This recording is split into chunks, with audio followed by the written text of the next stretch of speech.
আলহামদুলিল্লাহ। কথা না বলে লক্ষ কোটি দুরুদ এবং সালাম আল্লাহর সৃষ্টির প্রধান আকর্ষণ জনাবে মুহাম্মদুর রাসূলুল্লাহ সাল্লাল্লাহু আলাইহি ওয়াসাল্লামের উপর। সম্মানিত সুধী, আমি লক্ষ্য করেছি রাস্তাঘাটে অনেক মানুষ, দোকানপাটে অনেক মানুষ অনর্থক নিষ্প্রয়োজনে সময় নষ্ট করতেছেন। মেহেরবানি করে আমরা প্যান্ডেলের ভিতরে চলে আসি। এখানকার যুবকরা অক্লান্ত পরিশ্রম করে রাতকে দিন করে সুন্দর একটি আয়োজন আপনাদেরকে উপহার দিয়েছে। তিনি কিছু কথা আপনাদেরকে শোনানোর উদ্দেশ্যে দূর দূরান্ত থেকে ওলামায়ে কেরামদেরকে ইনভাইট করে এনেছে। আপনাদের উচিত দুনিয়ার সমস্ত কাজ থেকে ফারেক হয়ে এই দ্বীনি মজলিসে বসে যাওয়া।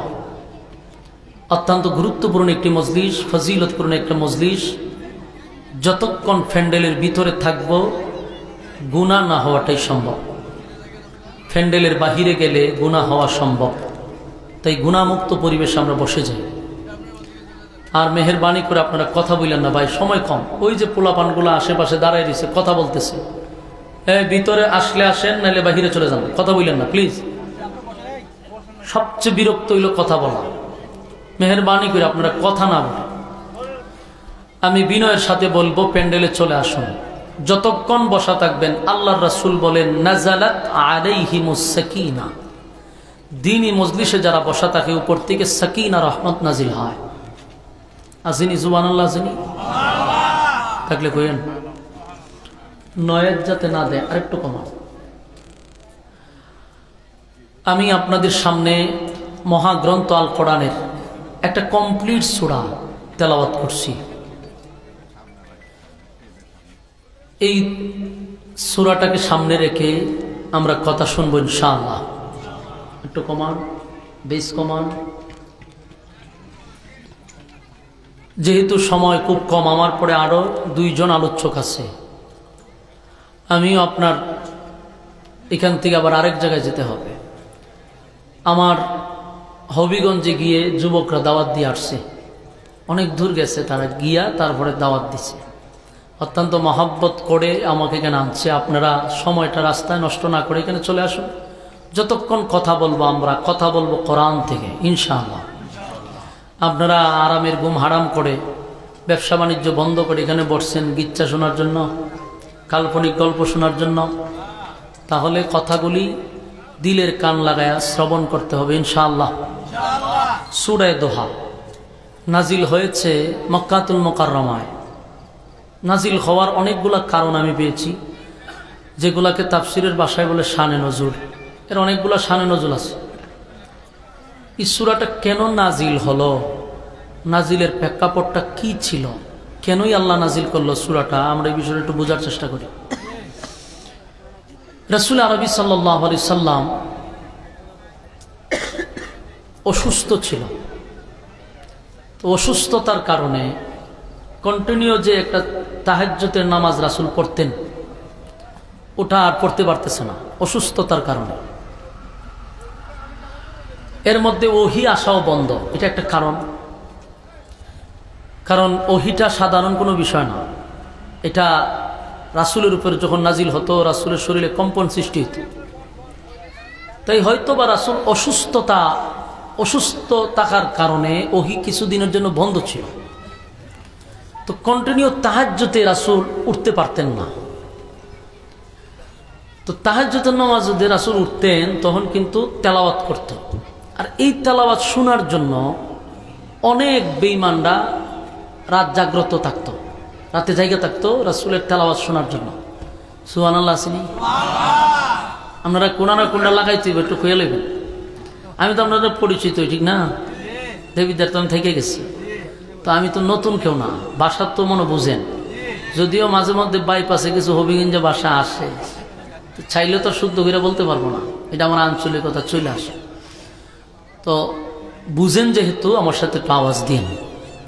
হ্যাঁ না বললে আমি বুঝি যে বাসা বুঝতেছে। আর আপনার একটু কমান, কয়বার কমো, সাউন্ডারে মিষ্টি করেন, একদম সফট। তো এই রাসূল সাল্লাল্লাহু আলাইহি সাল্লাম যখনই তেলাওয়াত করত কিছু সংখ্যক মানুষ রাত্রে জাগ্রত থাকতো রাসূলের তেলাওয়াত শোনার লেগে। রাসূলের প্রতিবেশী সবচেয়ে কাছে ছিল হইল আবু লাহাবের বাড়িটা। তো রাসূল যখন তেলাওয়াত করতে উঠত তখন আবু লাহাবের বউ রাত্রে জায়গা তেলাওয়াত শুনত। রাসূল তো অসুস্থ, তেলাওয়াতও করতে পারতেছে না, এই মহিলা শুনতেও পারতেছে না। তার একটা মানে এখানে একটা রাগ, একটা ক্ষোভ যে আমি রাত্রে জাগ্রত থাকি, তার তেলাওয়াত শুনতে পারি না। কিন্তু দিনের বেলা আবার রাসূলের বিরোধিতাও করে। 3-4 দিন যখন চলে গেছে, একদিন রাসূলের কাছে গিয়ে হকিও, মুহাম্মদ তুমি আগের মতো এখন আর তেলাওয়াত করো না, ঘটনা কি? তোমার কাছে যে একটা শয়তান আসতো এটা আসে না? আপনারা কি নাউজুবিল্লাহ বাড়িতে গিয়ে হইবে? আমি আপনারা লক্ষণ বালা দেখতেছি না। রাসূলকে বলছে যে আপনার কাছে যে একটা শয়তান আসতো এটা কি আসে না? তার মানে জিবরাইলকে বলছে। এই মহিলা কিন্তু বেয়াদব মহিলা, খুব খারাপ মহিলা। আবু লাহাবের বউ মানে রাসূলের আপন চাচী, সে রাসূলের প্রতি খুব ঝাড়তেছে, অথচ রাসূল অসুস্থ, এই কারণে উঠতে পারে না। আর আল্লাহর একটা হিকমা, যদি রাসূল প্রতিদিনই তাহাজ্জুদ পড়তো, প্রতিদিনই কন্টিনিউ চালায়া যেত, তাহলে আমরা লাগে বিপদ আছে, আমাদের উপরে তাহাজ্জুদ ওয়াজিব হয়ে যেত। এই জন্য আল্লাহ মাঝখানে রাসূলের গ্যাপ দিছে। যদি গ্যাপ না দিত তাহলে খবর আছে, বাধ্যতামূলক তাহাজ্জুদ পড়তে হইতো। তো এখন এটা একটা কারণ হইতে পারে, অসুস্থতার কারণে ওহী বন্ধ হয়ে গেছে, এটা একটা কারণ হতে পারে। আরেকটা কারণ যেটা উল্লেখযোগ্য, এটা হলো রাসূল তো একত্ববাদী খোদার দাওয়াত দিত। আর তখন মক্কা নগরীতে দল আসিল অনেকগুলা, দ্বিত্ববাদী, তৃত্ববাদী, বহুবাদী। দ্বিত্ববাদী 2 খোদা, তৃত্ববাদী 3 খোদা, বহুবাদী বহু খোদা বিশ্বাস করত। আর রাসূল দাওয়াত দেয় একত্ববাদী খোদা।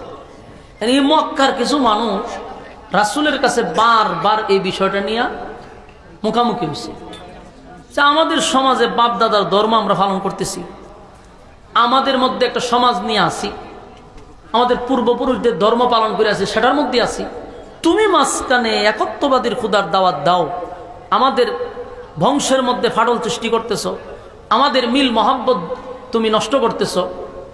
এটা নিয়ে রাসূলের সাথে অনেকবার মুখামুখি হয়েছে যে আমরা তো খোদা মানি, উপর একজন খোদা আছে আমরা বিশ্বাস করি, কিন্তু ওনার আবার সাথী সঙ্গী আছে। রাসূল বলেন যে কোনো সাথী সঙ্গী নাই, লা ইলাহা ইল্লাল্লাহ, আল্লাহ ছাড়া কোনো মাবুদ নাই, কোনো ইলাহ নাই। আর এরান করতে হলো আল্লাহ একজন আছে ঠিক আছে, কিন্তু বাকি ওনার সাথী সঙ্গী আছে। সাথী সঙ্গী কারা? নিজের হাতে যেগুলা বানাইছে। তো আল্লাহ রাসূলকে বলতেছে তুমি দাওয়াত দেওয়া বন্ধ করো, সমাজের মধ্যে ফাটল সৃষ্টি করতেছে।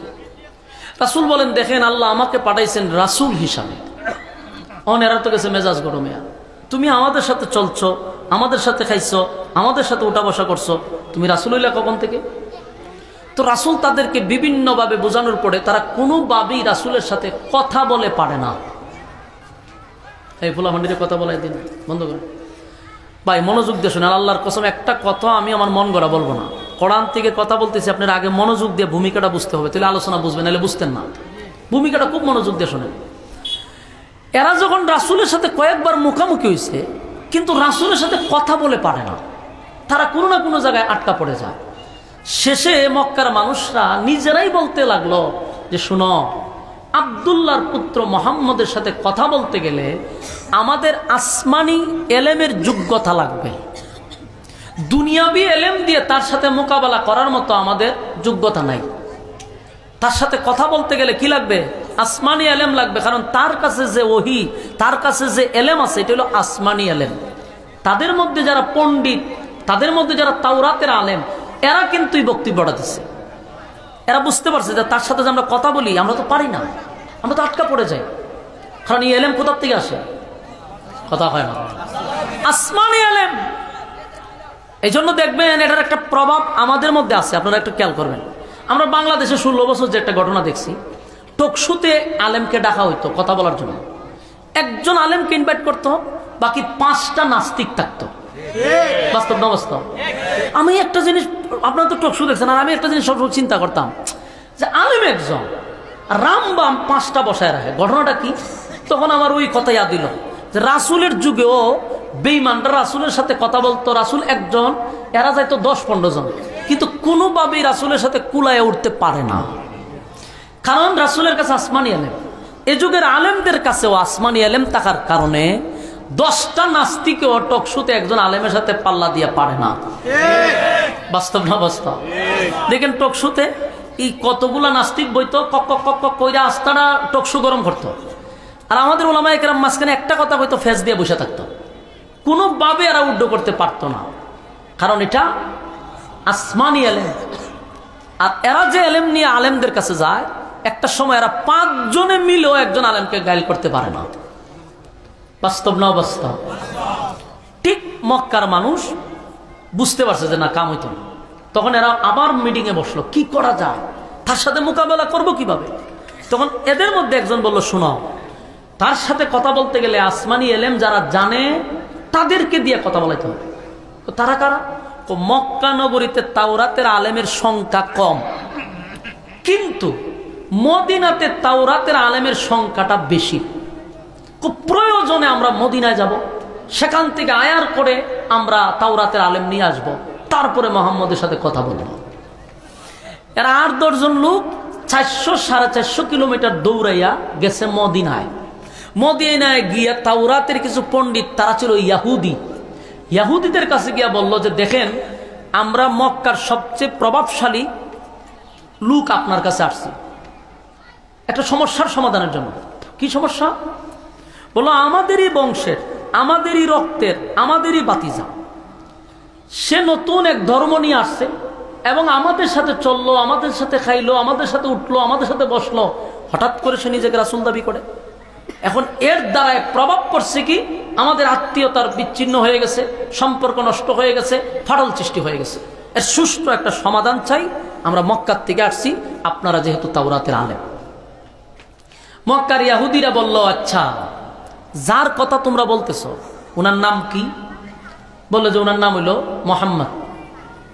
এরা কিন্তু ইহুদিরা বলতেছে, কিন্তু তাওরাতের কিতাবের দিকে তাকায়া তাকায়া, আচ্ছা তাহলে ওনার বাবার নাম কি? হয় আব্দুল্লাহ। আচ্ছা ওনার মার নাম কি? আমেনা। বলে হও। উনি কি কুরাইশ বংশের? বলে হও। ওনার দাদা কি আব্দুল মুত্তালিব ছিল? বলে হও। এরা সব তাওরাতে তাকায়া তাকায়া বলতেছে, এরা ঠিক উত্তরগুলা দিতেছে। এবার তাওরাতের আলেমরা তাওরাত রেখে বলল, শুনো, আমরার মদিনার থেকে মক্কায় যাওয়ার আর দরকার নেই, এত দূর গিয়া টকশু করার কোনো প্রয়োজন নেই। এরাও বুঝতে পারছে যেখানে গিয়ে আবার ওই শারিয়ার কবিরের মতন হেনস্থা করে ছেড়ে দিব। বাস্তব না বাস্তব? চিন্তা করলাম যে না, আমরা যাওয়া সম্ভব না। তখন বললো, শুনো, আমরা তাওরাত রিসার্চ করছি, প্রচুর স্টাডি করছি, আমরা যতটুকু পাইছি, তোমরা এখান থেকে গিয়া আব্দুল্লাহর পুত্র মুহাম্মদকে 3টা প্রশ্ন করবা। যখন কয়টা? 3টা প্রশ্ন করবা। যদি উনি 3টা প্রশ্নের জবাব দিতে পারে, তোমরা বুঝবা উনি আল্লাহর পয়গম্বর, এর মধ্যে কোনো সন্দেহ নাই। আর তোমাদের উচিত তখন কালেমাটা ফইরা ঈমান আনা। মক্কার মানুষ কয়, যেইলাও এই খদু, আমরা মক্কার থেকে আইলাম, এটার বিরুদ্ধে একটা ব্যবস্থা নিবার লেগে। আর তাওরাতের আলেমরা কয়, আমরা বলে কালেমা ফিরে ঈমান আনতাম। হতে আমরা আবার মানেটা কি? তা কারণ মক্কার যে লোকগুলা গেছে, আপনারা কি বুঝেন, এরা বুঝছে না রাসূল যে রাসূল হিসেবে আসছে। আমরা আওয়াজ দিতেই তো ভাই, একটা বক্তার কথা বলার আগ্রহ, শ্রোতা তৈরি করতে হয়। এক তো আমাদের শ্রোতা কম, আর আমি এটাও বুঝতে পাই না, যতবার দেবীদ্বায় আসছি, এই জন্য দেবীদ্বারে আমি প্রোগ্রাম রাখি না। মনে কষ্ট নিয়েন না, সারা বছর হয়তো 1-2টা প্রোগ্রাম আমার দেবীদ্বার থানায় দেখেন। অথচ আপনার এলাকায় আমি থেকে গেছি, বাংলাদেশের টেকনাফতে তেতুলে আমার দৌড়া শেষ, আপনাদের দোয়ায় দেশের বাহিরেও প্রোগ্রাম করি। কিন্তু কষ্ট একটাই, দেবীদ্বার আসলে বলে শ্রোতারা এরকম করে কেন, এটা আমার মনে একটা কষ্ট রয়ে গেছে। এই জন্য দেবীদ্বার পুরাই বাদ দিয়ে দিছে। যেখানে কদর নাই সেখানে না যাওয়া ভালো। সারা দেশে গেলে, এই যে বাদ মাগরিব করেছি আপনারা এক জায়গায়, বিশাল মানুষের সমাগম, কিন্তু দুঃখ এক জায়গা, এখানে আসলে কেন এই অবস্থাটা হয়? এই দুঃখে প্রোগ্রাম রাখি না। তো যাই হোক, এরপরে যারা বসছেন, মহব্বত করেই তো বসছেন। এখন আমি যে কথা বলতেছি, আপনারা যদি কাউন্টার না দেন, তাহলে আমি বুঝতেছি আমার কথা বুঝতেছেন না, আর একটা কথার আগ্রহ বাড়ে না। এই জন্য একটু হা না কইয়ের। আর এটাও জানি বাড়ির গরু গাড়ার ঘাস খায় না। থাকতে গেছি আলমপুর, হারা জীবন দেখছেন, বইয়া চা খাইছে দোকানো, তি বেড়ার প্রতি একই নাই তো কেমনে। এর লিগে অনেক কেডা বাস করে, কসবা এই বাসাবি হদার তো বহুত উঁচু আছে। এটা বেশকি মেরে পারেন জায়গা। তো যাই হোক, যারাই বসছেন আমি মনে করি সবচেয়ে বেশি মহব্বত করেন আমারে, এই জন্য ব্যস্ততা রাইখা আসছেন। তবে আমিও যেহেতু বসছেন, একটা কথাও কোরআনের বাহিরে বলবো না। আমি কোনো সময় গল্প বলিও না। যেদিন থেকে আজকে 8-9 বছর হয়েছে মারো, কোনো দিন আমি কোনো মাহফিলে গিচ্ছা বলি নাই। যতটুকু পারি নিজে স্টাডি করে কথা বলি। এই জন্য আপনারা এটা নিশ্চিত থাকেন যে গল্প বলবো না। তবে আমার সাথে একটু হানা বলতে পারবেন তো, তাহলে আমার কথা বলার আগ্রহটা বাড়বে। দেখেন, এই যে মক্কার লোক গেছে 10-12 জন, এরা কিন্তু নিজে নিজেও জানে যে উনি যে একজন আল্লাহর পয়গম্বর, এটার মাথায় আছে, কিন্তু এরা কত জোর করে ওনারা বাতিল করে দিতাম। কথা বুঝতেন না? মানে মুট কত হইল যে না, আমরা এটা মানতে রাজি না, আউট করতে হবে। কিন্তু দেখা যায় মদিনার পণ্ডিতরা কয় আমরা মাইনা নেন। এটা আর খুব মাইন্ডে লাগছে। শেষে আর কি করবো, এখন আর তো কিছু করার নাই। 10-15 জন গেছে মক্কায়, গিয়া আর একটা টিম লইয়া রাসূলের পাশে বসছে। কয় মোহাম্মদ, তোমার কাছে একটা কথা বলার জন্য আসছে। কি কথা? আমরা সিদ্ধান্ত নিছি যে তুমি যেহেতু আমাদের ভাতিজা, আমাদেরই বংশের, তোমার সাথে দূরত্ব সৃষ্টি করে লাভ নাই। আমরা মিল্লামিশা চলি। তুমি যে দাওয়াত দেও, এটা যদি আমাদের যুক্তির ভিতরে বনে, তাহলে আমরাও তোমার কালেমা পড়ে ঈমান আনবো। কত সুন্দর কথা না? দুষ্ট লোকের কথা হয় মিষ্টি। এত সুন্দর করে রাসূলের সামনে বসে বলছে। রাসূল চিন্তা করলো সর্বনাশ, মক্কার সব মাথায় পড়ছে, এরা যদি কালেমা পড়ে তে আমার আর দিনের রাস্তায় কাজ করতে বাধা দেয় কে? রাসূল কয় সর্বনাশ, তাহলে তো ভালো। তা আপনারা কি জানতেছেন আমার কাছ থেকে? এখন আমাদের কিছু জানার আছে। ওই যে পণ্ডিতে 3 প্রশ্ন শিখাই দিছে। প্রথম প্রশ্ন হলো রূহ সম্পর্কে, দ্বিতীয় প্রশ্ন হলো একজন বাদশা ছিল, গোটা পৃথিবী রাজত্ব করছে, ঘোড়ার উপরে সোয়ার করে, মাশরিক থেকে মাগরিব পর্যন্ত দৌড়াইছে। 3 নম্বর প্রশ্ন হলো 7 জন যুবক কতদিন ঘুমন্ত অবস্থায় ছিল, কতদিন পরে জাগ্রত হয়েছে, এর ডিটেলস বর্ণনা করেন। এই 3 প্রশ্ন লইয়া রাসূলের কাছে এসে বলে আমাদের কিছু জানার আছে। রাসূল কয় কি জানবেন? আমরা 3টা প্রশ্নের উত্তর যদি দিতে পারো তাহলে ওয়াদা দিছি তোমার কালেমা পড়ে ঈমান আনবো। সুবহানাল্লাহ। আল্লাহর রাসূল বললেন যে ঠিক আছে, আপনাদের প্রশ্ন কি? রূহ সম্পর্কে, ওই বাদশা সম্পর্কে যিনি গোটা পৃথিবী রাজত্ব করছে, আর হইল 7 জন যুবকের ব্যাপারে।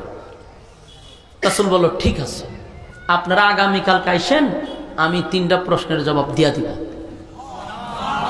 এরা তো খুশি হয়েছে, যাক এখন দিতে পারছে না, আগামীকালকে তো দিব। এই 10-15 জন লোক চলে গেছে।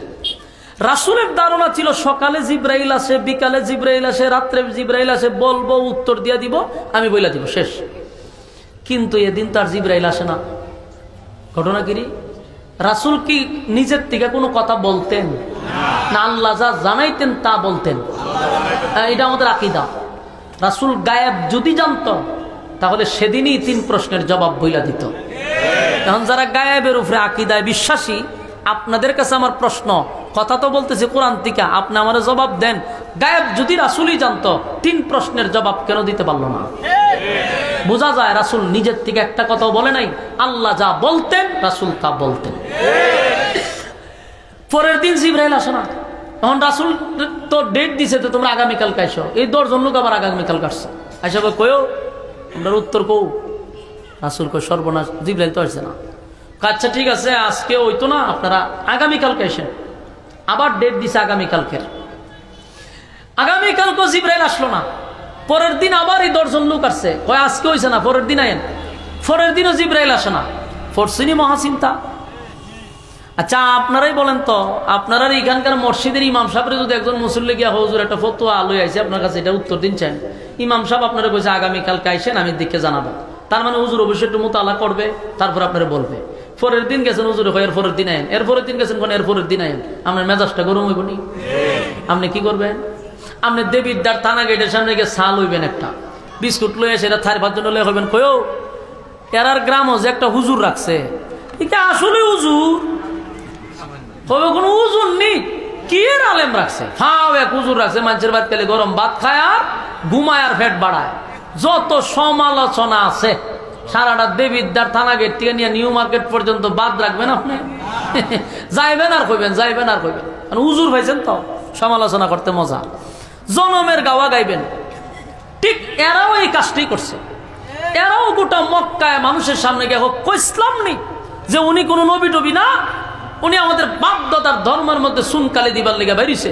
দেখছো 3 প্রশ্ন জিজ্ঞাসলাম, আজকে 1 সপ্তাহ ধরে উত্তরই দিতে পারে না। ঘটনাটা ঘটে গেছে। অন্যদিকে রাসূল পড়ছে মহা পেরেশানিতে যে জিবরাইলকে রায় না, আর মানুষ সমালোচনা করতেছে চতুর্দিক দিয়া। একটা পর্যায়ে মানুষ বলা বলি করতে লাগলো যে মোহাম্মদের আল্লাহ মোহাম্মদকে ভুইলা গেছে। আর ওই যে উম্মে জামিল আবুল আহেবের বউ, এটা আরো সুযোগ পাইছে। হয় আগে একটা শয়তান তো হনার আয় না মোহাম্মদের কাছে, আর মোহাম্মদের আল্লাহ যে মোহাম্মদের একবারে বাদ দিয়ে দিছে। চতুর্দিক দিয়া সমালোচনা। আসে না জিব্রাইল, রাসূলের মনে কত কষ্ট। আল্লাহর হাবিব কান্না শুরু করছে, নিজে আসমানের দিকে তাকাইয়া বারবার আসমানের দিকে তাকায় আর বলে, আল্লাহ, গোটা মক্কা নগরীতে আমার বিরুদ্ধে সমালোচনা হচ্ছে, আমাকে নাকি আপনি ভুলে গেছেন? গোটা মক্কা নগরীতে এত সমালোচনা আমার বিরুদ্ধে শুরু হয়ে গেল, আপনি কেন জিব্রাইলকে আমার কাছে পাঠান না? কেন জিব্রাইল আমার কাছে আসে না? কষ্টে আল্লাহর নবী কান্দে। 1 দিন 2 দিন নয়, কিতাবে লেখছে কমপক্ষে 15 দিন পর্যন্ত ওহী আসা বন্ধ হয়ে গেছে। এত কষ্টের মধ্যে চতুর্দিক দিয়া সমালোচনা, এমনকি নবীরে গালমন্দ করতে লাগলো। আল্লাহর নবী 15 দিন পর্যন্ত কান্না শুরু করছে।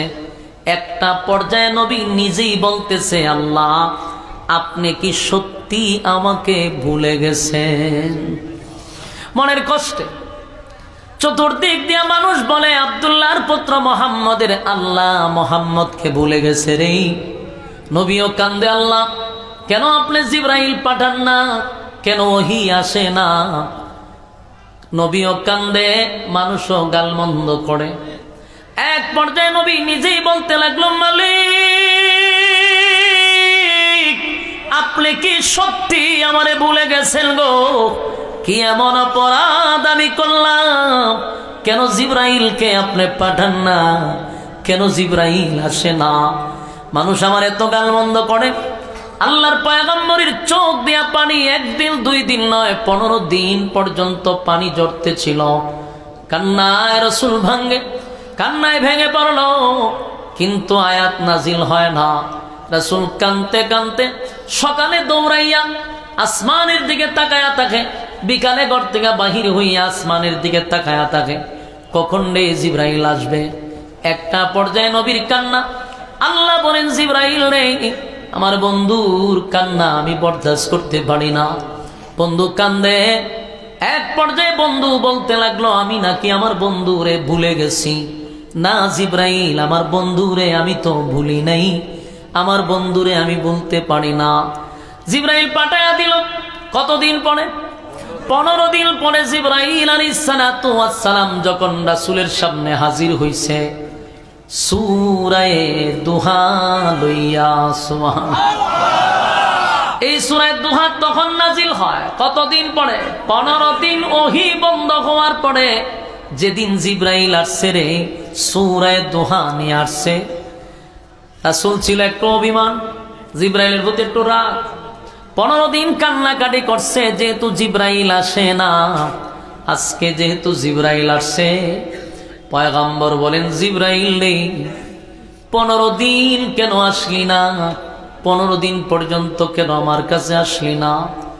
এ জিব্রাইল, গোটা মক্কা নগরীতে আমার বিরুদ্ধে কত সমালোচনা, কত গালমন্দ আমারে করলো, 15 দিন পর্যন্ত কেন আসলি না?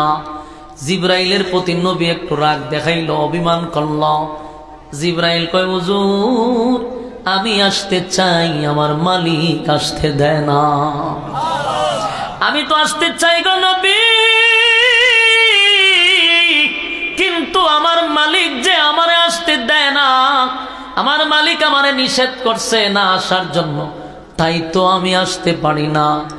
আল্লাহর পয়গম্বর কান্দে আর বলে, এ জিব্রাইল, কেন রে? আমার মালিক তোমারে আসতে দেয় না। আমার মালিক কি সত্যি আমার প্রতি রাগ করছে? আমার মালিক কি আমার প্রতি অভিমান করছে? কেন আসতে দেয় না? জিব্রাইল কয়, হুজুর, অভিমান নয়। 15 দিন আগে মক্কার কিছু লোক আপনার কাছে 3টা প্রশ্ন জানার জন্য আসছিল। আপনি তাদেরকে বলছেন আগামী কালকে 3 প্রশ্নের জবাব দিয়া দিবেন। এই কথাটা আল্লাহর কাছে পছন্দ হয় নাই। এই কথাটা আল্লাহ পছন্দ করে নাই গো নবী।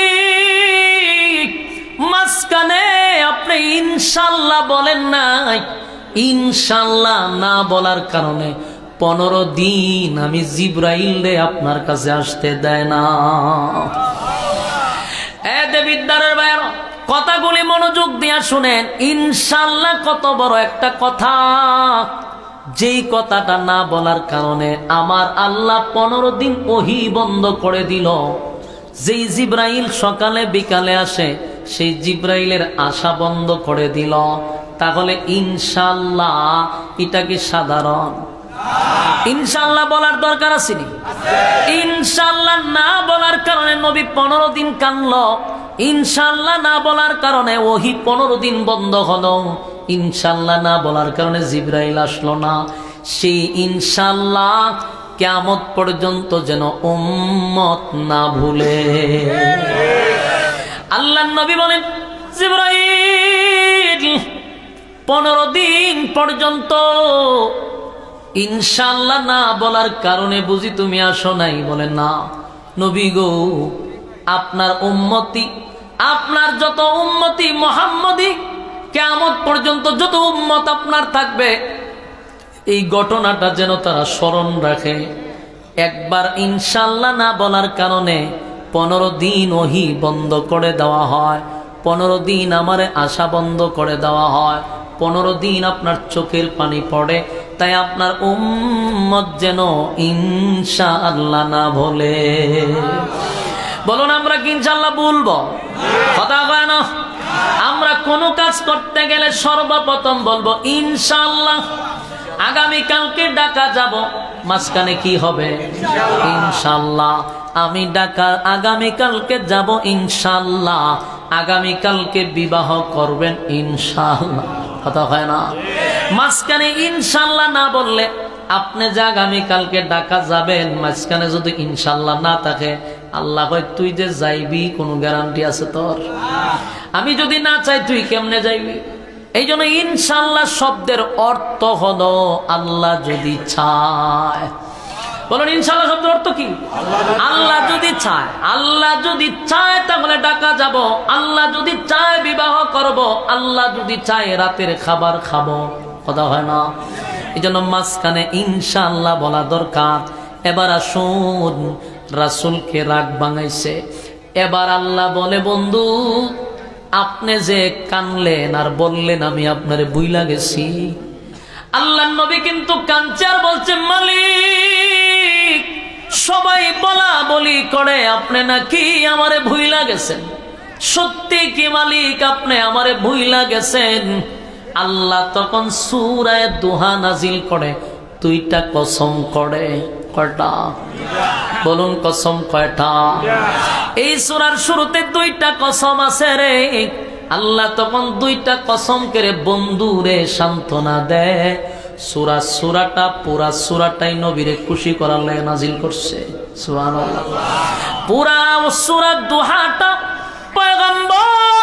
পয়গম্বরকে বন্ধুরে বন্ধু সান্ত্বনা দেওয়ার জন্য, বন্ধুরে বন্ধু খুশি করার জন্য এই সূরা দুহা নাজিল করে। আল্লাহ 2টা কসম করছে, 2টা কসম।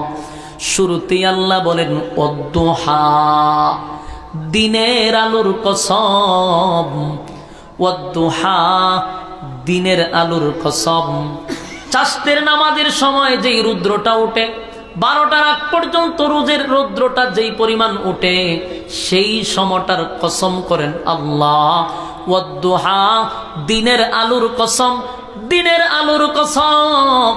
এরপর আল্লাহ বলেন ওয়াল-লাইলি ইযা সাজা, আল্লাহ বলেন রাতের অন্ধকারের কসম।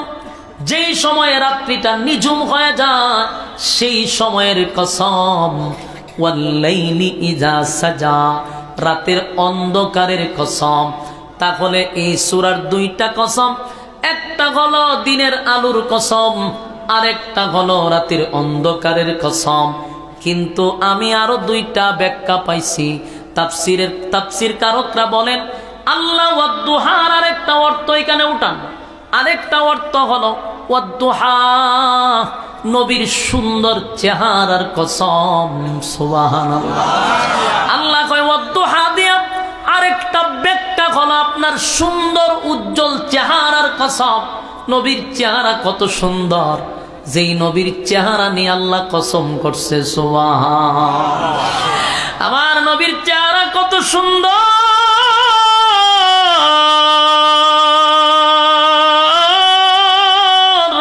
পয়গম্বরের চেহারার দিকে তাকাইয়া সাহাবায়ে কেরামরা বলেন প্রচন্ড খিদা যদি লাগে গো, ঘরে খাবার নাই, নবীর চেহারা মুবারকের দিকে তাকায়া থাকতাম, পেটের খিদা নিবারণ হয়ে যেত। জুরে কোন সুবহান। সেই চেহারার কসম করছে আল্লাহ। ওয়াদ-দুহা, আপনার সুন্দর চেহারার কসম। ওয়াল-লাইলি ইযা সাজা, এটার আরেকটা ব্যাখ্যা হলো আপনার কালো চুলের কসম। নবীর চুল ছিল কালো, আর চুলগুলা এত সুন্দর ছিল যে আল্লাহ নিজেই চুলের কসম করছে রে, চুলের কসম করছে। আল্লাহ কয় ওয়াল-লাইলি ইযা সাজা, আপনার কালো চুলের কসম। তাহলে আমরা সূরার শুরুতে দুইটা কসম পাইলাম। আল্লাহ কয় রাতের অন্ধকারের কসম, দিনের আলোর কসম, সুন্দর চেহারার কসম, কালো চুলের কসম। দুইটা কসম করে আল্লাহ পরের আয়াতে বলেন মা ওয়াদ্দাআকা রাব্বুকা ওয়া মা ক্বালা। আল্লাহ দুইটা কসম করে বলে হাবিব না, আপনার রব আপনারে ভুলে নাই, আপনার রব আপনারে ভুলে নাই, ভুলে নাই, ভুলে নাই, ভুলে নাই। আপনার রব আপনাকে আগে যেই ভালোবাসে, এখনো বাসে, ভবিষ্যতেও বাসবে। মা ওয়াদ্দাআকা রাব্বুকা ওয়া মা ক্বালা। আপনার রব আপনারে ভুলে নাই, আপনার রব আপনার প্রতি অসন্তুষ্ট হয় নাই। জুরে কোন সুবহান। আল্লাহ রাব্বুল আলামিন বন্ধুরে খুশি করতেছে। ভালো করে কথাগুলি একটু দিলের কান লাগায় শুনেন। বন্ধুরে বন্ধু কেমন ভাবে খুশি করে, অভিমান কেমনে ভাঙায়, একটু দিলের কান লাগান। এই কথা না বলে, এই কথা না বলে আল্লাহ বলেন মা ওয়াদ্দাকা রাব্বুকা ওয়া মা ক্বালা। আপনার রব আপনারে ভুলে নাই। এরপর আল্লাহ বলেন ওয়ালাল আখিরাতু খায়রুল লাকা মিনাল উলা। আল্লাহ বলেন আপনাকে আমি যা দিছি, আপনাকে আমি যা দিছি এটা কিছুই না পয়গম্বর। পরবর্তী যুগের জন্য আপনাকে আমি যা দিব, এখনের চেয়ে হাজার হাজার হাজার গুণ বেশি দিব। বন্ধু আপনি বলছেন আমি আপনাকে ভুইলা গেছি। না বন্ধু না, আপনারে ভুলি নাই। ওয়ালাল আখিরাতু খায়রুল লাকা মিনাল উলা। দুনিয়া আপনাকে আমি যা দিছি কিছুই না, এর থেকে হাজার কোটি গুণ বেশি আপনার জন্য পরকালে বরাদ্দ রাখছি। সুবহানাল্লাহ। ওয়ালাল আখিরাতু খায়রুল লাকা মিনাল উলা। এরপরে আল্লাহ বলেন বন্ধু আমি আপনাকে অচিরেই খুশি করব। ওয়ালা সাউফা ইউতিকা রাব্বুকা ফাতারদা। এই আয়াত আল্লাহ বলেন ওয়ালা সাউফা ইউতিকা রাব্বুকা ফাতারদা। রব্বে কারীম বলেন বন্ধু আপনার রব আপনাকে শীঘ্রই শীঘ্রই শীঘ্রই খুশি করবে।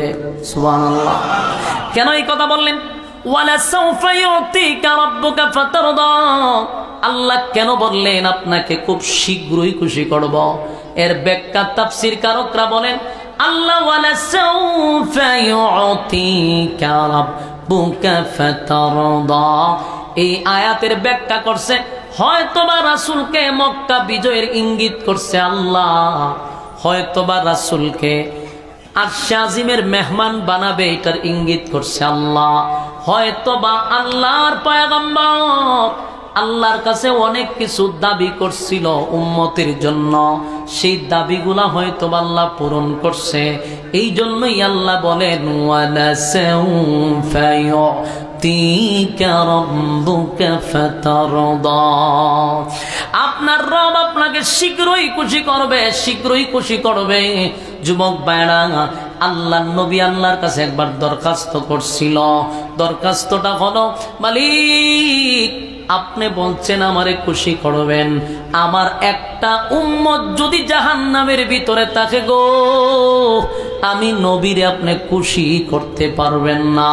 চিৎকার দিয়া কোন সুবহান। আমার নবীর কত মায়া,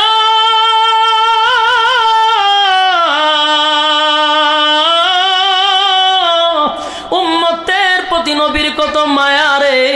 আল্লাহর কাছে দরখাস্ত করে, মালিক রে কেমনে খুশি করবেন, আমার একটা গুনাহগার যদি জাহান্নামের ভিতরে থাকে, ওয়াদা দিলাম আমি নবীর আপনি খুশি করতে পারবেন না।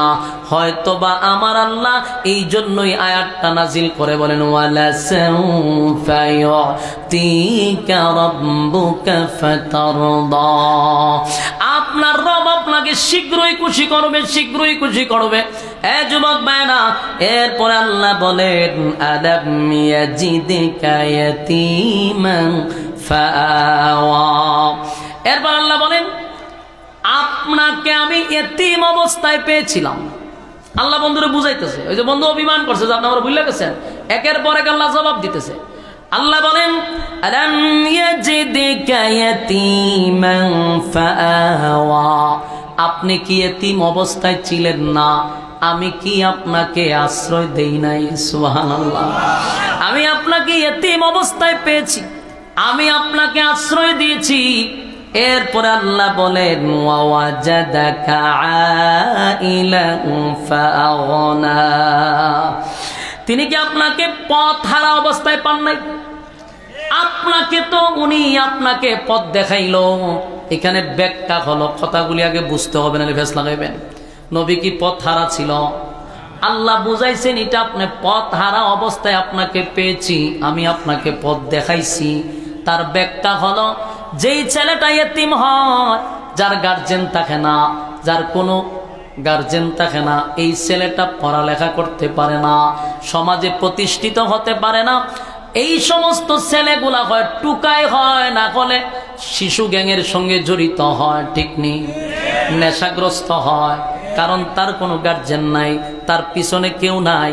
আল্লাহ হয় আপনিও তো এতিম ছিলেন, কেউ নাই, আপনার বাবা নাই, দাদা নাই, আত্মীয় স্বজন আপনার কাছে ছিল না, আমি আল্লাহ আপনাকে আশ্রয় দিলাম, আপনি পথ হারা হয়ে যেতেন, মানে এই অবস্থায় থাকলে তো পথ হারাই হওয়ার কথা, আমি আল্লাহ আপনাকে পথের উপরে রাখছি, পথ হারা হইতে দেই নাই। জুরে কোন সুবহান। এই জন্য আল্লাহ বলেন ওয়াজাদাকা আইলান ফাআগনা ওয়াজাদাকা দাল্লান ফাহাদা, আমি আপনাকে পথ হারা অবস্থায় পেয়েছি, আবার পথ দেখাইছি। এরপর আল্লাহ বলেন ওয়াজাদাকা আইলান ফাআগনা। এই আয়াতের ব্যাখ্যাগুলি বোঝার চেষ্টা করো। বিশেষ করে আমাদের সমাজে একটা সমস্যা, এই সমস্যার সমাধান আপনারা পাবেন, একটু দিলের কান লাগায় শুনেন। আল্লাহ নবীরে বলেন ওয়াজাদাকা আইলান ফাআগনা, আপনাকে কি আপনার রব নিঃস্ব অবস্থায়, মানে আপনাকে কি আপনার রব গরিব অবস্থায় পায় নাই? আপনার রব আপনাকে ধনী বানাইছে, তার মানে নবী গরিব ছিল, আল্লাহ নবীর ধনী বানাইছে। কথা কই না তো? এই আয়াতের ব্যাখ্যা আপনাদের বোঝা দরকার, জানা দরকার। আল্লাহ কয় আপনি গরিব ছিলেন, আমি আপনাকে ধনী বানাইছি। আফসোসের ব্যাপার হলো আমাদের সমাজের কিছু কিছু মৌলবীদের ওয়াজ শুনলে মেজাজ এত গরম হয়, সারাটা বাংলাদেশে ওয়াজ করতে করতে এমন একটা প্রভাব পালাইছে, উইটুই হয় নবী গরিব আছেন, ফেডো ভাত্তর আছেন। এই ওয়াজ আর পাবলিক রে কত শুনাইতো আমার এখন, খালি কয় নবী গরিব, নবীর ভেড়ো ভাত্তর। তো নবীর ভেড়ো ভাত্তর থাকলে, নবী গরিব থাকলে তুই গাড়িতে চলস করে, আর তুই এত ভিআইপি খাওয়ান খাস করে, কথা বল না দি? প্রশ্ন আসেনি? তুই নবীর কান্ডারি হয়ে থাকলে, নবীর ভেড়ো ভাত্তর, তাহলে এত দামি দামি কাপড় আমি কেন করবো? প্রশ্ন আছে কিনা? এই ওয়াজ করে কি পরিমাণ ক্ষতি ইসলামের করছে তার একটা কথা শুনেন। আজকে নাস্তিকরা এই ওয়াজ শুনতে শুনতে তার মগস্ত যে নবী গরিব ছিল, নবী এতিম গরিব, উনার ফেটে পাত্তর ছিল, এই ওয়াজ তারা মগস্ত করছে। এখন নেক্সট টাইমে যখন কোনো আলেম রাজনীতি করতে চায়, কোনো আলেম যখন নেতৃত্ব দিতে চায়, তখন ওই সমস্ত নাস্তিকরা আমাদের দিকে আঙ্গুল তুলে বলে, হুজুররা আপনারা রাজনীতি করেন কেন? কয় এরা জানে ইসলাম গরিব, ইসলামের ফেটো ভাত্তর আসিন, ইসলাম গরিব ছিল, তো হুজুররা রাজনীতি করতে গেলে, হুজুররা থাকবো মসজিদ, হুজুররা থাকবো মাদ্রাসা, হুজুররা মানুষের বাড়িতে মরলে গিয়ে মোনাজাত করব, এই হলো হুজুরের কাজ। নাস্তিকদের ধারণা পাল্টাইছি আমরা ঠিক বাড়িতে গিয়ে হইলে চলবো। আপনারা মনে করতেছেন যে হুজুরে সাওয়া মাইরা যাইতেছে, বাস্তবতার সাথে মিলে কিনা দেখেন। আমি তো আপনার আয়াতের অর্থ বলছি, আল্লাহ নিজে কয় আপনি গরিব ছিলেন, আমি ধনী বানাইছি। কিন্তু আমার প্রশ্ন হলো, আল্লাহ যেখানে কয় আপনাকে ধনী বানাইছি, এখানে মৌলবীরা কি ওয়াজ বারবার করে নবীর পেটে পাত্তরা ছিল, নবী গরিব ছিল কেন? আর পরের পৃষ্ঠা ফরজ না কেন? প্রথম পৃষ্ঠা হলো গরিব ছিল, পরের পৃষ্ঠাতে ধনী ছিল, এই পৃষ্ঠা ফরজ না কেন? আর এই ওয়াজ করতে করতে ইসলামের কত 12টা বাজাইছে। আলেমরা রাজনীতি করতে গেলে কয় যে আপনারা রাজনীতি করেন কে কয়? মদ করে কয়, সুদ করে কয়, গাঞ্জা করে কয়, লম্পটে কয়, বদমাইশে কয়। এই বদমাইশগুলি আলেমদের উপর আঙ্গুল দিয়া কয় তোরা রাজনীতি করস কেন? এই বেটা, পরের পৃষ্ঠা পয়রা দেখ, আল্লাহ বলছে আমি আপনাকে ধনী বানাইছি, তার মানে আমার নবী দেশের রাষ্ট্রনায়ক ছিল, নবী দেশের প্রেসিডেন্ট ছিল। এই প্রেসিডেন্ট যে নবী ছিল অনেক মুসল্লিরা জানেই না। জানবো কেমনে? ওই যে খানদিরে ওয়াজ করে নবী গরিব আছেন, ফেটো বাত্তর আছি, আর হে গিয়া দুমছে মুরুক্কায়। বাস্তব না বাস্তব?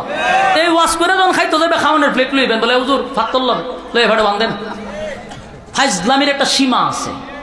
নবী গরিব ছিল, নবীর আল্লাহ ধনী বানাইছে, দেশের বাদশা ছিল, বাদশা। এখন আসুন, আলেমরা রাজনীতি কোথার থেকে শিখছে? রাসূলের কাছ থেকে সরাসরি আলেমরা রাজনীতি শিখছে। এদেশের লম্পট বদমাশগুলি আমাদেরকে বলে আলেমরা কোথার থেকে রাজনীতি শিখছে। এই বেটা, তুই কোথার থেকে রাজনীতি শিখছস? আলেমরা তো রাজনীতি শিখছে সরাসরি আল্লাহ রাসূল থেকে। ইতিহাস শিক্ষা নেওয়া দরকার। এদেশের রাসূল দেশের প্রেসিডেন্ট ছিল, হযরত আবু বকর দেশের প্রেসিডেন্ট ছিল, হযরত উমর দেশের প্রেসিডেন্ট ছিল, হযরত আলী দেশের প্রেসিডেন্ট ছিল, হযরত উসমান দেশের প্রেসিডেন্ট ছিল। ইসলামের একটা সীমা আছে।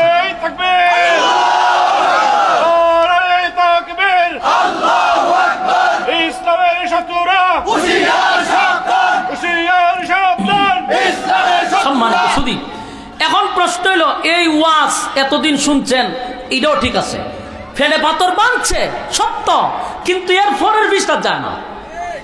এরপরে আল্লাহ কইছে আপনাকে ধনী বানাইছি। রাসূল ছিল দুনু জাহানের বাদশা। বলুন, রাসূল কি ছিল? দুনু জাহানের বাদশা। নবী দুনিয়ার বাদশা, পরকালের বাদশা, দেশের প্রেসিডেন্ট ছিল। রাসূল যদি এই যুগে থাকতো, তাহলে পৃথিবীর সবচেয়ে দামি গাড়ি রাসূল চালাইতো। এরকম মন মানসিকতা নিজের মধ্যে তৈরি করেন। আর কত ইসলাম মানুষের কাছে নিচে নামাইবেন, আর কত নামাইবেন? আজকে একটা ইঞ্জিনিয়ারের ছেলে মাদ্রাসায় পড়তে দেয় না, ডাক্তারের ছেলে মাদ্রাসায় পড়তে দেয় না। কেন দেয় না? আমাদের নোংরামির কারণে। আমরা মরে কেনা দৌড়ায় জায়গা একটা কোরআন শরীফ লইয়া, বেটা জিন্দা থাকতে পড়ছত না, মরার পরে ফরজ করে। যার কোরআন শরীফ তার মাথার দ্বারে পড়তে গেছে, জীবনে কোনোদিন কোরআন শরীফ পড়ছে? তিনি মরার পরে ফেরে কিতা করতে? কোরআন শরীফ পড়তে হইব জিন্দা থাকতে, পরে মরার পরে। ইসলাম তারে ভিখারি বানায়া দিছে কিছু লেবাসদারি মৌলবীরা।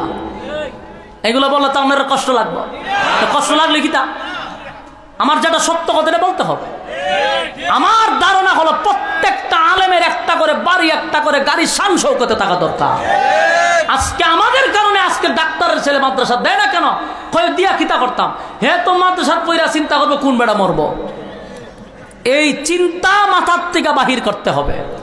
আলেম শুধু মসজিদ নয়, আলেমের পার্লামেন্ট পর্যন্ত যাবার যোগ্যতা আছে। মন মানসিকতা তৈরি করতে হবে।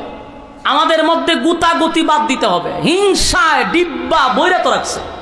আরে বাপরে বেটা, পাবলিকের মনের মধ্যে এত হিংসা নাই, টুপিওয়ালার ভিতরে সেই পরিমাণ হিংসা। বেটা, তোর ভিতর থেকে হিংসা দূর কর। হিংসার কারণে আজকে আমরা এক প্ল্যাটফর্মে হতে পারি না, এক প্ল্যাটফর্মে একত্রিত হতে পারি না, শুধু হিংসার কারণে। আর না হয় আজকে বাংলাদেশে কোনো দল থাকলো নয়, বাংলাদেশের জামাত ইসলাম যদি এক হয়ে যেত, আমাদের খেলাফত এক হইতো, ইসলামী আন্দোলন এক হইতো, সব টুফিওয়ালা যদি এক প্ল্যাটফর্মে আসতো, আল্লাহর কসম এদেশে আর কোনো দল আমি মনে করি না। কিন্তু হয় না কেন? গুতাগুতি, একটাই আর একটা ছায়ার উপরে পাড়া দেয় না। এক মসজিদের ইমাম আর এক মসজিদের ইমাম সামনে সহ্য করতে পারে না, এক বক্তা আর এক বক্তারে সহ্য করতে পারে না। আরে ভাই গুতাগুতি বাদ দেন, আমরা একটা প্ল্যাটফর্মে আসতে হবে। আমরা যদি হাতে হাত মিলাই, এর চেয়ে শক্তি আর কোনো দল নাই। আর বাংলাদেশে যে পরিমাণ টুফিওয়ালা যদি এক হয়, হেরাও বুঝে যে এইদের এক করণ দেওয়া যেত না, এক হইলেই বিপদ। বাস্তব না বাস্তব? আমি যেই কথাটা আপনারা বলতেছিলাম, এটা হলো রাসূল গরিব ছিল, রাসূলের পেটে পাথর ছিল, কথা তো সত্য। কিন্তু পরের পৃষ্ঠায় আল্লাহ বলেন আমি আপনাকে ধনী বানাইছি। আপনি দেশের বাদশাহ, রাসূল দেশের রাষ্ট্রনায়ক ছিল। সেই ওয়াজ যদি বেশি বেশি চলতো, নাস্তিকরা বলতো যে হুজুর রাজনীতি হয়েছে করতে গিয়া, কিন্তু এরাও জানতো যারে এরা তো রাসূল ছিল দেশের প্রেসিডেন্ট, এই জন্য তো এরা রাজনীতি করতে চায়। এই মাথার থেকে এটা অলরেডি সরাই দিছে, মাথার ভিতরে ঢুকাইছে ইসলাম গরিব। আল্লাহ আমাদের হেফাজত করুক। কথায় কি রাগ করতেছেন? রাগ করলে কি করতাম শুনছেন? আমি আল্লাহ বলেন ওয়াজাদাকা আইলান ফাআগনা, আপনাকে আমি নিঃস্ব অবস্থায় পেয়েছি, আপনাকে পরবর্তীতে ধনী বানাইছি। এই সূরার আপনি একটু বালা কইরা দেখেন, সূরা দুহার 8 নম্বর আয়াতটা বাংলাতে গিয়ে আবার পড়বেন, যে খালি যে গরিবের ওয়াজ শুনছেন, এখন আল্লাহ নিজে আপনাকে ধনী বানাইছে। সুবহানাল্লাহ। এরপর আল্লাহ বলেন ফাআম্মাল ইয়াতীমা ফালা তাকহার, কাজেই আপনি এতিমের প্রতি কঠোর হইয়েন না। আল্লাহ তার বন্ধুরে কি কয়? এই যুবক পয়গম্বর আসমানের দিকে তাকাইয়া যে আল্লাহকে বলছিল মালিক আপনি কি আমারে ভুইলা গেছেন? আল্লাহ কিন্তু এরপরই কথাগুলি বলতেছে, একটা দুইটা নয়, দুইটা কসম করে আল্লাহ বন্ধুরে সান্ত্বনা দেয়, রে বন্ধু আমি কিন্তু আপনারে ভুলি নাই। আপনি এতিম ছিলেন, আমি আপনার আশ্রয় দিছি। আপনি পথ হারা হয়ে যেতেন, আমি আপনাকে পথ দেখাইছি। বন্ধু আপনি নিঃস্ব ছিলেন, আপনাকে ধনী বানাইছি, তখনই বলি নাই, আর এখন বুঝি বলুন কেমনে গো? আপনি বললেন আমি আপনাকে ভুলে গেছি, আপনার পিছু আমি তখনই ছাড়ি নাই, আর এখন বুঝি ছেড়ে দিব না। আমি আপনাকে ভুলি নাই, আমি আপনাকে বলতে পারি না। সুবহানাল্লাহ। বন্ধু রে, বন্ধু সান্ত্বনা দেয়। আল্লাহ বলেন বন্ধু আমি আপনাকে ভুলি নাই, ভুলতে পারি না, তাই তো আপনাকে পিছনের কথাগুলি স্মরণ করাইয়া দিলাম। আপনাকে আমি নিঃস্ব অবস্থায় পেয়েছি, আপনাকে এতিম অবস্থায় পেয়েছি, আপনাকে গরিব অবস্থায় পেয়েছি, আমি ধনী বানাইছি। এরপর আল্লাহ বলেন তাই কাজেই আপনি কোন সময় এতিমের প্রতি কঠোর হইয়েন না। ফাআম্মাল ইয়াতীমা ফালা তাকহার, পয়গম্বরকে আল্লাহ বলেন আপনি এতিমের প্রতি কঠোর হইয়েন না। এই ওয়াজ কি খালি নবীরই করছে? কথা কয় না? না কিয়ামত পর্যন্ত সমস্ত উম্মতি মুহাম্মদীর জন্য এই ওয়াজ। কথা কয় না? আমাদেরকে ওয়াজ করা হইল আমরা যেন নেক্সট টাইমে কোনো এতিমের প্রতি কঠোর না হই। ইয়াদ থাকবো যাদের মা নাই বাবা নাই, আল্লাহর নবী বলেন এতিমদেরকে যারা মহব্বত করবে, এতিমের মাথায় যারা হাত বোলায়া দিবে, এতিমের পাশে যারা দাঁড়াবে, ওয়াদা দিলাম কিয়ামতের ময়দানে জান্নাতের ভিতরে ওই বান্দা আমার সঙ্গে জান্নাতে থাকবে। এতিমদের উপরে জুলুম করা যাবে না। কথা বলেন না? এতিমের প্রতি কি করা যাবে না? জুলুম করা যাবে না। এতিমের মাল মাইরা খাওয়া যাবে না। আপনার ভাই মারা গেছে, বাতিজারা এতিম, আপনি সুযোগ বুঝা নিজের নামে সম্পত্তি লিখে লই গেছেন গা, এরকম দুর্নীতি করা যাবে না। এতিমের প্রতি যারা এরকম আচরণ করবে, তসবিহ আপনারে বাঁচাইতে পারতো না, নামাজেও বাঁচাইতে পারতো না। সারাদিন তসবিহ সুবহানাল্লাহ সুবহানাল্লাহ সুবহানাল্লাহ, এটা বকর সকর বন্ডামি, এটা শেষ। কথা হয় না? সারাদিন তসবিহ আপনি সুবহানাল্লাহ পড়তেছেন, আর হ্যাঁ মাদা মানুষের পকেটের টাকা টাইনা মেরে খাইতেছেন। এতিমের মাল খাইতেছেন, জুলুম করে খাইতেছেন, বিচারের নামে অবিচার করে খাইতেছেন, এই তসবিহ আপনারা বাঁচাইব? এটা যে বন্ডামি, এটা মানুষও বুঝে। তোমার তসবিহ পড়ার যদি দরকার থাকে, তোমার পকেটে ঢুকা, মানছে দেখতো কেটে, তোমার যদি মানুষের দেখায় সুবহানাল্লাহ পড়ো, সুবহানাল্লাহ সুবহানাল্লাহ সুবহানাল্লাহ, এটা কি তা? এটা তো বন্ডামি। এই তসবির মধ্যে কি আছে? ভন্ডামি আছে। এই জন্য আল্লাহ বলেন, ওয়ালাম নাকুনু তুইমুল মিসকিন।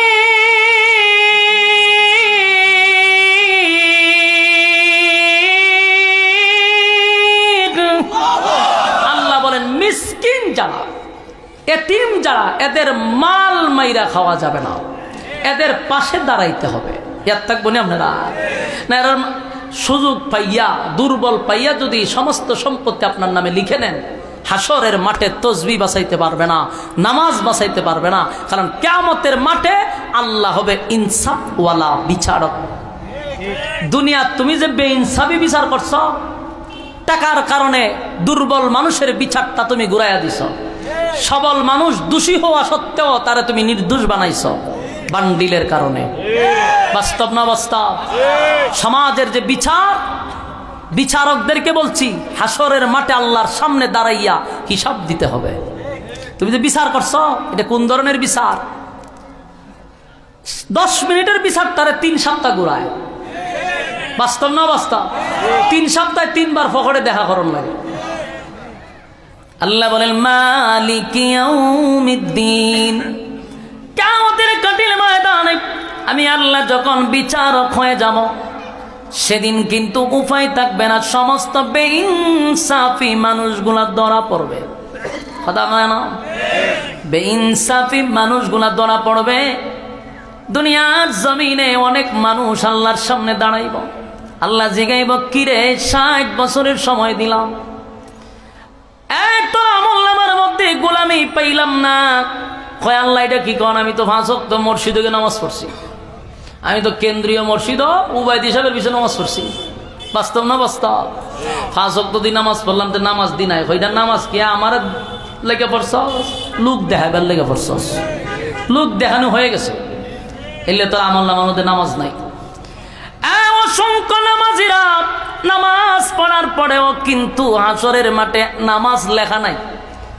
এর একটা কারণ হলো নামাজ পড়ছ মানুষকে বুঝাইতে যে তুই নামাজি, তুই যে শয়তানের খারাজিল কি এটা যেন মানুষ না বুঝে, এই জন্য নামাজ দিয়া তুই ডেকে রাখছস। এরপরে আল্লাহ আমি তো সারাটা দিন রাস্তাঘাটে যে হানো বইতাম সবখানে তসবিহ পড়তাম, তো তসবির আমলটা হইডও নাই, কারণ এটাও পর্যন্ত মানুষে দেখাবে লিগে। এটাও তোর ছিল মানুষকে বোঝানোর জন্য যে আমি জালেম না, আমি বালা মানুষ। তসবির নিচে যে তুই কত খারাপ এটা মানুষে জানতো, কিন্তু বলতে পারতো না। কেন বলতে পারতো না? তুই জালেম, তুই নির্যাতন করবি। আল্লাহ কিয়ামতের কঠিন ময়দানে অসংখ্য জালেমরা বলবে, আল্লাহ নামাজ পড়ছি, রোজা রাখছি, হজ করছি, যাকাত দিছি, নামের আগে আমি হাজি লাগাইছি, কিন্তু আমি যে ফাজি এটা গ্রামের মানুষ জানতো। নাম পালাইছে হাজি, দেশয়া যে ফাজি সবাই জানে, কিন্তু ভয়ে আমারে ফাজি বলার সাহস ছিল না। আল্লাহ কয় সেই সমস্ত ইবাদত আমার জন্য করস নাই, লোক দেখানোর জন্য করছস। দুনিয়া দিয়া দিছি, দেখা লোকে তোরে কইছে যে না মাশাআল্লাহ লোকটা ভালো, এটা বইলা দিছি। আমার কাছে এখন কিছু নাই। যুবক ভাইরা, সেদিন আল্লাহ বলবে জাহান্নামীরা যাবে একমাত্র এতিমের মাল মাইরা খাওয়ার জন্য, এতিমের মাল আত্মসাৎ করার জন্য। কথা কয় না? আসেনি মাল মাইরা খায়নি, আমি যা কইতেছি দেখি সত্য নি না, এমনি বানাই কইতেছি। আল্লাহর কসম, কোরআনের আয়াত, ওয়ালাম নাকু নুতঈমুল মিসকিন। হাসরের মাঠে মিসকিনের মাল, এতিমের মাল, গরিবের মাল যারা মাইরা খাইছে, খাইছিনি 16 বছর, খাইতে খাইতে খাইতে খাইতে লেপটিনটা শুদ্ধা খাই লিছে। আমরা এলাকা 2 বিধবা বেটি দেখি গেছে ইয়ত, এটার কিতা কয় ইউনিয়ন অফিস গিয়ে দি ঝগড়া লেগে গেছে মেম্বুরের সাথে। কিরে কি ঝগড়া? হয় আমার নামে যে 3টা লেপটিন এলো, এটা তো গত সপ্তাহ মানুষের দেওয়া আমার টাকু। লাস্টে গুতায়া দেখে মেম্বার আর চেয়ারম্যান নামে লেখাই দিছে লেপটিন। চিন্তা করেন, রুচির মধ্যে কুত্তায় প্রস্রাব করলে লেপটিন খায়, আর কত নিছিলাম তখন। খাইতে খাইতে লেপটিনটা পর্যন্ত খাইলি। বিধবা মহিলাদের শাড়ি পর্যন্ত খাইয়া লাইছে। বিধবা মহিলাদের বাতাস তো চাল ডাল গম ইডি পর্যন্ত খাইছে, তোরা রুচি কত নিচে নামছে। তো জবাব দিবি কেমনে আল্লাহর কাছে?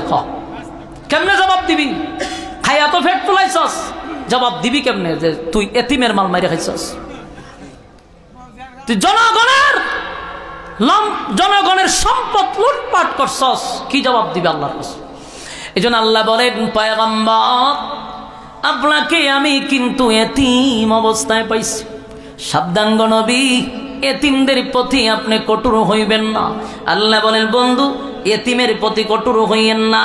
ওয়াজাদাকা আইলান ফাগনা ফাম্মাল ইয়াতীমা ফালা তাকহার।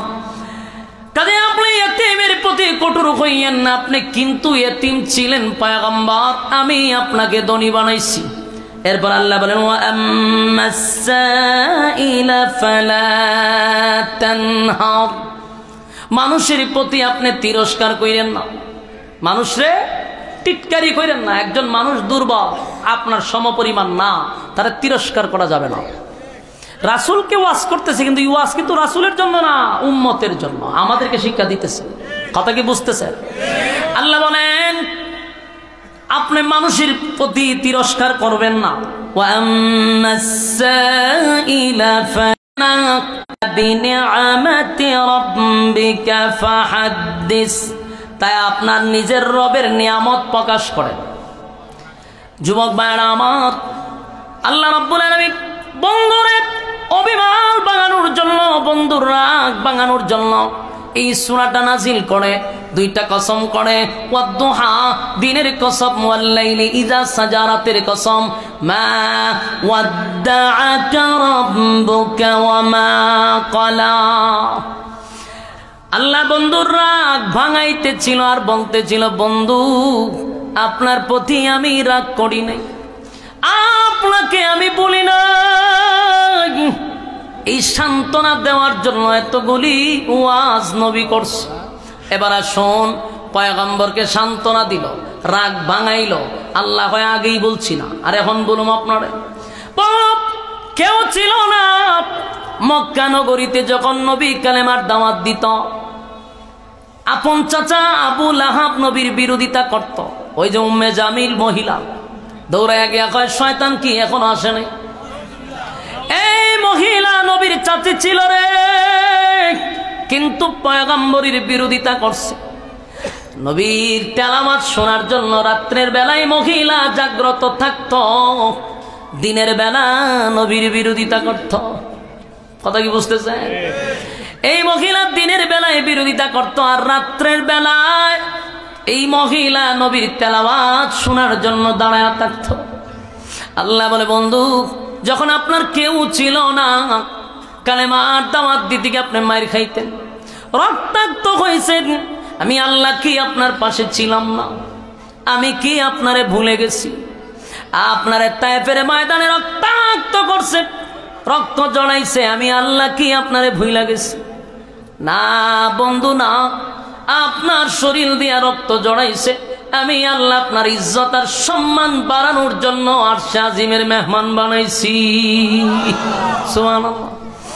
আদম আলাইহিস সালাতু ওয়াস সালাম থেকে লইয়া ঈসা রূহুল্লাহ পর্যন্ত কত নবীরা কত পরীক্ষায় উত্তীর্ণ হয়েছে গো নবী, কিন্তু কাউকে আমি আরশে আজিমের মেহমান বানাই নাই। সুবহানাল্লাহ। আল্লাহ বলেন, বন্ধু কেমনে বললেন আমি ভুলে গেছি। ওয়ালা সাউফা ইউতিকা রাব্বুকা ফাতারদা। আপনাকে খুশি করার জন্য আমি হাউজে কাউসার দান করছি। সুবহানাল্লাহ। কোন নবীকে হাউজে কাউসার দেই না, আপনাকে হাউজে কাউসার দিছি।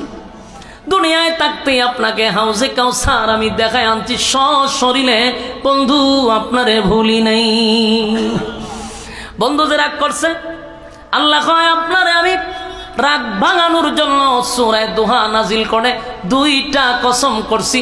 বন্ধু কত ভালোবাসি, আপনার চেহারার কসম করছি, আপনার চুলের কসম করছি, এরপরে বলছি আমি আপনাকে ভুলি নাই। সুবহানাল্লাহ। বলুন, আল্লাহর রাসূলকে ভুলে গেছে? না আগের থেকে সম্মান আর মর্যাদা বাড়াইছেন। ওয়ালাল আখিরাতু খায়রুল লাকা মিনাল উলা। আমি আপনার সম্মান আর মর্যাদা এখনকার চেয়ে পরবর্তীতে আরো বাড়াই দিচ্ছি। সুবহানাল্লাহ। তা আল্লাহ রাব্বুল আলামিন এই সূরা নাজিল করার অনেকগুলা কারণের মধ্যে একটা কারণ উল্লেখ করেন। আমি আপনাদেরকে যতটুকু সময় পাইছি এতটুকু বোঝানোর চেষ্টা করছি। বাকি সময়ের অভাব, আমি এদেরকে বলে রাখছি 9:30 পর্যন্ত আমার কথা, অলরেডি 9:30